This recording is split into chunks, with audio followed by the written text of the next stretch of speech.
Comme le veut la tradition, c'est au palais de Buckingham que s'est jouée la passation symbolique du pouvoir. Liz Truss, contrainte de partir après la tempête provoquée par son plan massif de baisse d'impôts, s'y est ensuite rendue pour remettre sa démission au roi Charles III. Un peu plus tard, le souverain, âgé de 73 ans, a confié la tâche de former un nouveau gouvernement à Rishi Sunak. Je viens de revenir de Buckingham Palace où j'ai accepté l'invitation de Sa Majesté le Roi à former un gouvernement en son nom. C'est pour cela que je me tiens ici en tant que votre nouveau Premier ministre. En ce moment, notre pays fait face à une crise économique profonde. Âgé de 42 ans, le plus jeune chef de gouvernement de l'histoire contemporaine du Royaume-Uni prend la tête d'un parti conservateur extrêmement divisé dans une période d'instabilité sans précédent. Rishi Sunak est le 5e Premier ministre britannique depuis 2016 et le 3e en 2 mois.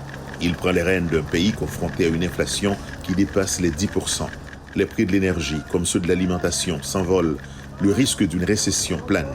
Mais Sunak a expliqué qu'il n'était pas intimidé par l'ampleur de la tâche. Je tiendrai ses promesses.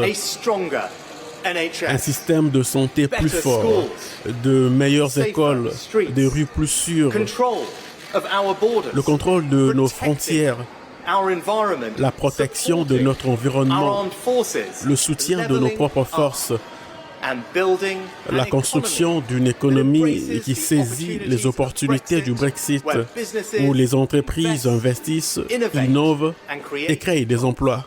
Le nouveau Premier ministre a réitéré le soutien britannique envers l'Ukraine dans la guerre qui oppose ce pays à la Russie. Il s'est également dit conscient du travail à effectuer pour rétablir la confiance, dans une allusion au scandale sous Boris Johnson. Pendant la précédente campagne, l'été dernier, au cours de laquelle il avait été battu par Liz Truss, il avait insisté sur la nécessité de lutter contre l'inflation, qualifiant les promesses de baisse d'impôts de son adversaire de contes de fées.